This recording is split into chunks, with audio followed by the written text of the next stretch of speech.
Code of light চ্যানেলে আপনাদের স্বাগত জানাই। ঘুমের ঘোরে আমরা যে স্বপ্ন দেখি তার আসল অর্থ কী? অনেকেই মনে করেন স্বপ্নে মহামানবদের দেখা পাওয়া মানেই বুঝি অনেক বড় আধ্যাত্মিক অর্জন। কিন্তু আসলেই কি তাই? আমাদের আজকের ভিডিওর বিষয় স্বপ্নের ওপারে, আত্মদর্শন ও রুহানি জগতের সন্ধান। আজ আমরা আলোচনা করব এমন কিছু গভীর মনস্তাত্ত্বিক এবং ঐশ্বরিক দর্শন নিয়ে যা আপনার স্বপ্নের জগৎ সম্পর্কে প্রচলিত ধারণাকে পুরোপুরি বদলে দেবে। আমরা জানব সাধারণ স্বপ্ন এবং রুহানি দর্শনের মধ্যকার পার্থক্য কী এবং কিভাবে একজন মানুষ আত্মশুদ্ধির মাধ্যমে নিজের ভেতরে থাকা স্রষ্টার সন্ধান পায়। আধ্যাত্মিক জগতের এই রহস্যাবৃত আলোচনায় শেষ পর্যন্ত আমাদের সাথেই থাকুন। প্রথমে আসুন বুঝি মনস্তাত্ত্বিক স্বপ্ন আসলে কি। আমরা দৈনন্দিন জীবনে যা নিয়ে চিন্তাভাবনা করি, মানুষের চিন্তাধারা, আবেগ এবং যা নিয়ে সে বেশি কল্পনা করে, তাই স্বপ্নে রূপান্তরিত হয়। এটি মূলত আমাদের অবচেতন মনের একটি প্রতিচ্ছবি। বিজ্ঞানের ভাষায় বলতে গেলে ঘুমের মধ্যে বা নীরবতায় আমাদের ব্রেন থেকে এই চিন্তাবিন্দুগুলো এক্সট্র্যাক্ট হয়ে দর্শনে পরিণত হয়। অনেকেই এই ধরনের স্বপ্নকে ঐশ্বরিক বা আধ্যাত্মিক বলে ভুল করেন, কিন্তু বাস্তব হল এই ধরনের সাধারণ স্বপ্নের সাথে আধ্যাত্মিকতার কোনো সরাসরি সম্পর্ক নেই। এটি কেবলই আমাদের জাগতিক চিন্তা এবং অবদমিত আবেগের প্রতিফলন। তাই সব স্বপ্নকে ঐশ্বরিক বার্তা ভাবার কোনো কারণ নেই। তাহলে সাধারণ স্বপ্ন এবং ঐশ্বরিক দর্শনের মধ্যে পার্থক্য কি? এই তুলনামূলক চিত্রটি লক্ষ্য করুন। উৎসের দিক থেকে দেখলে সাধারণ স্বপ্ন হল ব্রেইন বা মস্তিষ্ক থেকে এক্সট্র্যাক্ট হওয়া জাগতিক চিন্তা। অন্যদিকে ঐশ্বরিক দর্শন হল রুহের জগৎ থেকে প্রাপ্ত এবং আত্মশুদ্ধি লাভ থেকে তৈরি হওয়া চেতনা। অবস্থার দিক থেকে সাধারণ স্বপ্ন আমরা দেখি গভীর ঘুম বা নীরবতায়, যা মূলত অবচেতন মনের খেলা। কিন্তু ঐশ্বরিক দর্শন ঘটতে পারে সাধকের জাগ্রত অবস্থা বা ঘুমের মধ্যেও। অনেক সময় তা বিনা ঘুমে ইলহামযোগেও দর্শন ও শ্রবণ করা যায়। অর্থের দিক থেকে সাধারণ স্বপ্ন কেবলই আবেগের প্রতিফলন, এর কোনো গভীর আধ্যাত্মিক ভিত্তি নেই। কিন্তু ঐশ্বরিক দর্শন আত্মদর্শন ছাড়া সম্ভব নয়। আত্মদর্শন ছাড়া কোনো দর্শনকে ঐশ্বরিক বলা যায় না। ঐশ্বরিক দর্শন লাভ করতে হলে আমাদের রূহ বা আত্মাকে বুঝতে হবে। রূহ হল শারীরিক সীমাবদ্ধতার বাইরের এক অনন্ত সত্তা। এর প্রধান তিনটি বৈশিষ্ট্য রয়েছে।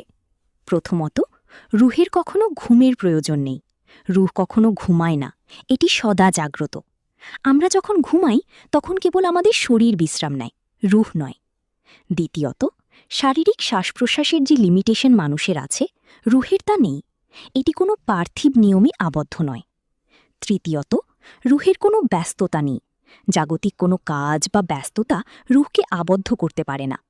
এই মুক্ত এবং অনন্ত রূহকে জাগিয়ে তোলাই হল সাধকের মূল কাজ। রূহ এত অনন্ত হওয়া সত্ত্বেও কেন আমরা তার শক্তি উপলব্ধি করতে পারি না? এর কারণ হল পর্দার অস্তিত্ব। সাধারণ অবস্থায় আমাদের রূহের ওপর অনেকগুলো পর্দা বা আবরণ থাকে, যা তাকে জাগতিক দৃষ্টি থেকে আড়াল করে রাখে। এই পর্দাগুলো আমাদের অহংকার, লোভ এবং জাগতিক মোহ দিয়ে তৈরি। এই পর্দা সরানোর একমাত্র উপায় হল সাধনা। বিনা সাধনে রূহের উপর থাকা এই পর্দাগুলো কখনোই সরানো সম্ভব নয়। কঠোর সাধনা এবং আত্মশুদ্ধি লাভের মাধ্যমেই কেবল একজন মানুষের ভিতর সেই চেতনার জন্ম হয় যা ঐশ্বরিক সত্যকে উপলব্ধি করতে পারে। এই সাধনা ছাড়া রুহানি জগতে প্রবেশ অসম্ভব। আত্মদর্শন বলতে আসলে কি বোঝায়? আত্মদর্শন হচ্ছে নিজেকে দেখা বা নিজের ভেতরের ঈশ্বরকে দেখা। সুফি দর্শনে ঐশ্বরিকতার মাপকাঠি অত্যন্ত সুনির্দিষ্ট। নিজের বাইরে দেখা কোনো কিছুই ঐশ্বরিক নয়।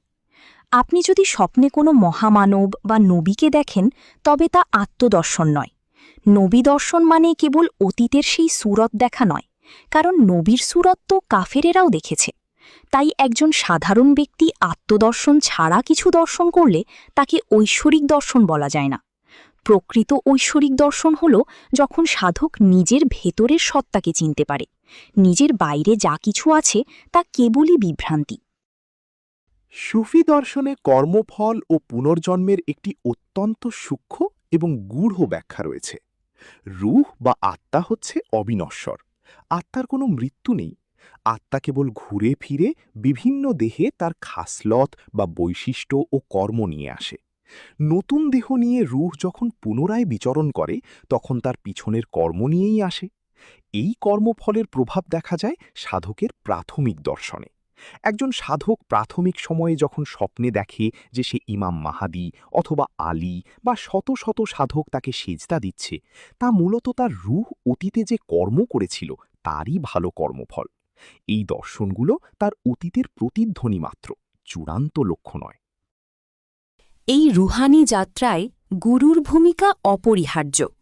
একজন আত্মদর্শন পিপাসিত ব্যক্তি বা ভক্তের প্রাথমিক পর্যায়ে তার গুরুই তার নিকট সর্বশ্রেষ্ঠ বা মহান। সাধকের কাছে তখন গুরুর সুরতই প্রভু সুরত এবং গুরুর সুরতই নবী সুরত। এর কারণ হল সাধকের নিজ পরম সত্তা এখন কেবল তার গুরুর পরিচয়েই বিদ্যমান রয়েছে। যখন সাধক ঘুমায় বা দুনিয়ার চিন্তা থেকে অবসর নেয় তখন রূহ তার কর্মগুণে গুরুর মাধ্যমেই বিচরণ করে। গুরু হলেন সেই আয়না যেখানে সাধক প্রথমবার স্রষ্টার প্রতিচ্ছবি দেখতে পায়। তাই প্রাথমিক অবস্থায় গুরুর প্রতি নিরঙ্কুশ সমর্পণ ছাড়া এই পথে এগোনো অসম্ভব। একজন সাধকের উপলব্ধির বিবর্তন বা আধ্যাত্মিক যাত্রাপথটি মূলত 4টি ধাপে বিভক্ত। প্রথম ধাপটি হল জাগতিক ঘুম। এটি হল ব্রেইন থেকে এক্সট্র্যাক্ট হওয়া আবেগ ও কল্পনার মনস্তাত্ত্বিক দর্শন। দ্বিতীয় ধাপ হল প্রাথমিক উপলব্ধি। এই ধাপে আত্মশুদ্ধির শুরুতে অতীতের ভালো কর্মফলের কারণে মহৎ ব্যক্তিদের সুরত দর্শন ঘটে। তৃতীয় ধাপটি হল গুরুতে সমর্পণ। এই ধাপে সাধক গুরুর সুরতের মাঝেই নবী ও প্রভুর সুরতকে উপলব্ধি করে। এবং চতুর্থ বা চূড়ান্ত ধাপটি হল আত্মদর্শন। এই স্তরে এসে সাধক নিজের ভেতরের ঈশ্বরকে চিনতে পারে। এই যাত্রাই হল একজন সাধারণ মানুষ থেকে সাধক হয়ে ওঠার পথ। ভিডিওর শেষ পর্যায়ে এসে আমরা আত্মদর্শনের চূড়ান্ত রূপটি দেখব। আপনি যখন আপনার নিজ পরম সত্তাকে জানতে পারবেন তখন আপনার গুরু, মুর্শিদ, আল্লাহ বা নবীকে আর আলাদা সুরতে দেখতে হবে না। তখন সমস্ত পর্দা সরে যায় এবং রূহ তার চূড়ান্ত গন্তব্যে পৌঁছায়। তখন আর নিজের বাইরে কিছুই খোঁজার থাকে না। সমস্ত ঐশ্বরিক রূপ নিজের মাঝেই এক অখণ্ড সত্তা হিসেবে ধরা দেয়। গুরু, মুর্শিদ, নবী এবং আল্লাহ সব কিছু এক সত্তায় বিলীন হয়ে যায়। এটিই প্রকৃত আত্মদর্শন। কোড অফ লাইটের আজকের এই আলোচনাটি যদি আপনার রূহকে স্পর্শ করে থাকে তবে ভিডিওটি লাইক করুন এবং আধ্যাত্মিক অন্বেষণে থাকা বন্ধুদের সাথে শেয়ার করুন। ধন্যবাদ।